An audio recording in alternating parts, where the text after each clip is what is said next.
Today's hit music, Q92. I'm Nicolina, your Midday Diva. And finally, Bachelor Nation, rise up. The time is now. Michael Alio from season 17 of The Bachelorette is on with me live. And if you're just tuning in, remember you can stream us. You can go take a look at his beautiful face at Q92 Radio on our Facebook page. How are you? I'm good. Thanks for having me on. Okay, hold on 1 second. I still can't hear him, Jakey. What do we have to do? I can read your lips. Oh, there we go. There we go. Yes, we figured it out. We're going on the fly here, Mike. All right, let's wing it. But welcome to the show. We Thank are you. huge Bachelor fans. And another fun fact for people who don't know, but I'm assuming most of them do. You are a local Akron native, so that makes this even more special. Yep. From the 330 and still live here. Been here my whole life and love it in Northeast Ohio. Oh, that's wonderful. Now, wait, do you call it AK Rowdy? Because when I went to Akron, I called it AK Rowdy. You know, there was a song back in the day by VEC and it was AK Rowdy and it became our anthem in high school. So yeah, it's Okay. AK Rowdy all day, every day. Yep, the OGs know what it is. OGs know. So again, Michael A, as they called you, you were from season 17 of The Bachelorette, where we remember that moment. You left the show early because you're basically a great dad, and everyone, I think, that pulled at their heartstrings because you missed your son, and it was just too difficult that you took yourself out of the game, which is commendable, but also probably hard to do on both sides. Yeah, it was really challenging. I think what a lot of people don't know is, you know, that was during a COVID season. So before we even shot the first day of filming, the night one, we were in quarantine for 12 days straight. And if I hadn't left at that moment, I wasn't going to be able to go home for another 2 weeks or so. Wow. So you know, sometimes what the audience sees and what actually is happening is different, and some of that's just production. But because I know online people were like, "You were there, you were right there, you were a day away," like, but it wasn't like that at all. If I had stayed, it was going to be another 2 weeks, and by that time, you know, it's time for me to go. My son was missing me, and you know, he always comes first. Yep. No, that's good. As he should. Then Yeah. you moved on to, just a little quick recap. Then you moved on to Bachelor in Paradise. And I feel like that's when things started to get a little, well, the spicy breakup was kind of recent, right? Yeah. So did you like Bachelor in Paradise better than The Bachelorette? So here's what a lot of people really don't know is the amount of time that you get to spend with the lead per se on Bachelor or Bachelorette is I mean, it's less than a day combined. You get to spend a lot more time together in paradise, getting to know people. It's a really fun environment. I mean, filming on a beach is fantastic. You know, Yeah. just as a dad too. It was good to wake up, you know, have, you know, 4 square meals and be able to just relax a little bit. So I enjoyed both experiences, and it was an opportunity for me to step out of my comfort zone a little bit and, you know, try something new. Okay, so you've done this twice now. How do I get on The Bachelorette? How do we get the diva on The Bachelorette? Because I know it would be a lot of fun. Oh, And you'd be a riot. that's what I don't know if I'm going to find love walking away, but I know that we could make some great TV. What do you do? Like, did you just find out that they had a casting in Akron or Cleveland? So that's the weird thing. I actually never applied whatsoever. I wasn't seeking this out one bit. A casting director had reached out to me on Instagram and said, you know, you want to be on a show. I was taken back, and after you know, going back and forth a bunch of different times, I was like, might as well, let's give it a try. It was on the tail end of COVID. There wasn't much going on. Work was remote, and I was like, if you know, maybe this is a sign to go try something. So I couldn't tell you how to get on. I mean, I know the producers now, so I could get you Yeah, in. I could make a there we couple go. calls now. Do a little put a good word in for me. Be like, Yeah. Oh, yeah, for girl. sure. Oh my God, this would be amazing. I mean, hey, let's keep let's keep Canton. Well, now it would be Canton, Ohio on the map. Let's keep Ohio on the map. That's right. You got to So represent.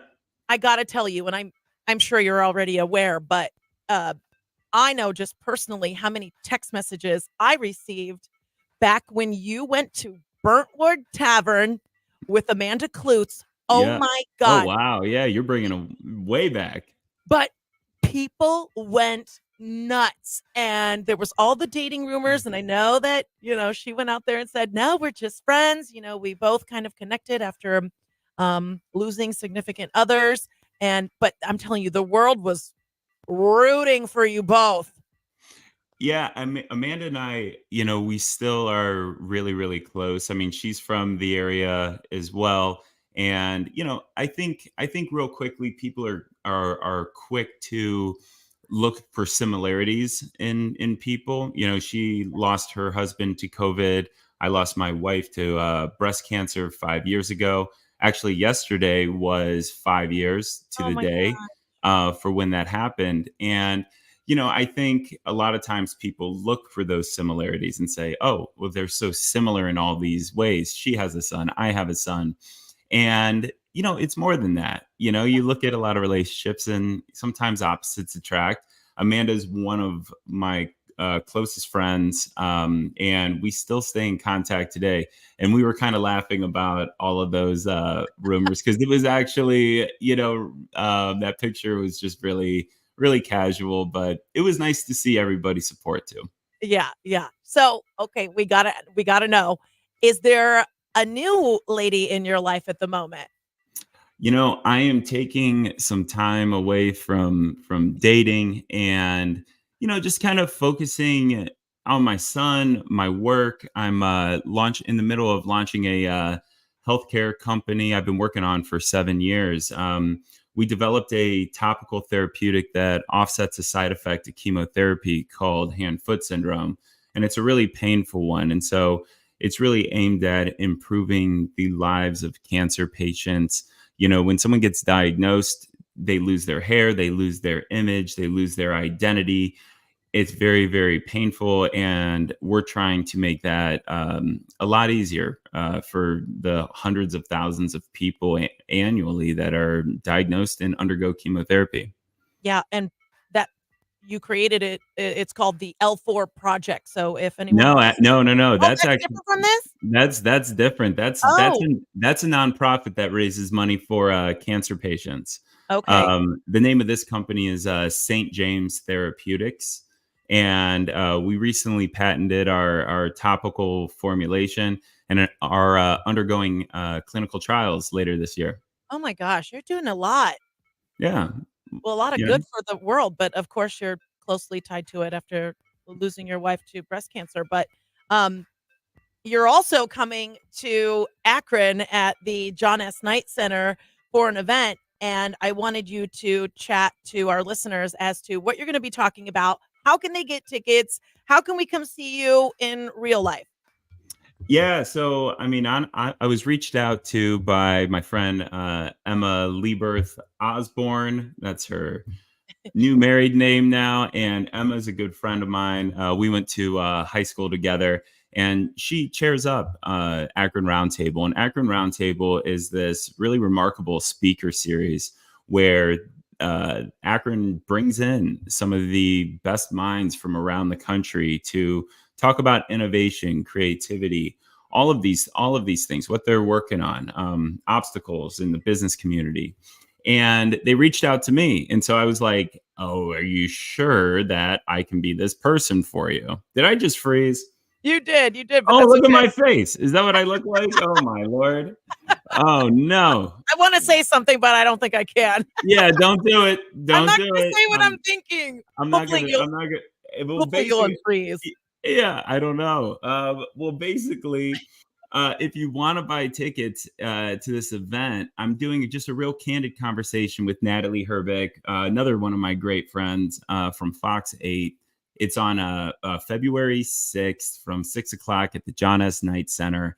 It's going to be an amazing event. I promise I'm not going to look like this on your screen. Look, I'm going this to isn't say that bad things. either, Mike. This is a good look still. Yeah, you think so? I don't know. I look kind of shocked. Um, but as far as what we're going to be talking about, it's open. We're going to be taking a lot of questions from, say, Bachelor fans that want to know behind the scenes things, what really goes on behind the veil. But Yeah. also discussing, loss, also discussing grieving in the public eye, all of these things that are kind of taboo and misunderstood, we're going to bring to the forefront in a really open and honest conversation. And this is a fundraising event, so a lot of the money raised from this event is going specifically to fund the Akron Roundtable and all the great speakers that they bring in throughout the year. Okay, I love that. And again, that's akronroundtable.org for tickets. Tuesday, February 6th to see our one and only Michael Alio from The Bachelorette season 17 and of course Bachelor in Paradise. So yeah, where else can everyone follow you? I know you're doing all these great things. Yeah, so if you want to keep up on what's going on in my life, which there is tons of things going on, you can hit me up on and follow me on Instagram at Michael_Alio L4. And a lot of it is me with my son James, just kind of doing the single dad life, trying to navigate life on a regular basis, and starting to build up what this new chapter looks like. And I don't know what the hell it looks like, but I guess time will tell. Yeah, well, I'm glad you're doing a lot of innovative things Thank for you. cancer. That is very commendable. And yeah, you would think it's 2024. We've made progress, but we gotta find a complete cure because this is just cancer's the worst. Yeah, it affects way too many people, and I think there's a point in everybody's life where you're exposed to something, right? And you're at a crossroads. You either take it, you fall victim to it, or you try to assign some purpose to it and make a difference. What we're doing isn't heroic. We don't deserve any sort of awards. It's just really our attempt to try to make some sort of change for what we've seen in the cancer community, an area of interest, unmet need, and never forget the people that are at the end of this, which are our cancer patients that need some help. So we're going to try to do that this year. I like it. I like it. Again, you can see Michael A. Tuesday, February 6th. Go get those tickets. akronroundtable.org. Okay, so the new Bachelor just kicked off with Joey. Yeah, Uh, yeah, yeah. he's very Italiano. Did Yes, you he watch? is. Are you going to be invested? Do you know who he is? Yeah, Joey and I are friends. He's a great guy. I think it's going to be a really, really good season. I mean, just so people know, the show itself has undergone a lot of changes with production and staffing. I think there's going to be a lot more of a throwback to some of those older seasons where it was a little bit more about, love and connection versus some unnecessary drama. But of course, there'll be that woven in because people Yeah. like that too. Yeah. And it's a TV show, and it takes a lot of guts to get out there and put it on the line. So I commend Joey for this. I wish him the best. And all the contestants that go through it, because there's no really way to prepare for being open and honest and personal in the public eye, because you never know how it's all going to be received. Yep. And hopefully I find out because you're going to put a good word in for me for the diva, the next That, Bachelorette. that's right. That's right. Oh, thank you so much, Mike, for chatting with us. You are an absolute beauty. And if you want Thank to go you. see, you can go back. If you're just catching the tail end of this interview, you can go back and watch us on the stream at Q92 Radio. You're going to see half of this. Yeah, you're Mike's gonna see half of moving. my face just frozen. Oh my god, what a nightmare. You know what, though? At least we didn't lose you. So at least we can still hear you. That's what's Yes. important. I appreciate you really having us on, and come check it out. It's gonna be a fun event, guys. And yeah, you guys are the best. Thank you, Mike. Okay, we'll talk to you soon. I'm going to go follow you right now on Instagram, okay? All right. Thanks, love. All right, bye. Bye.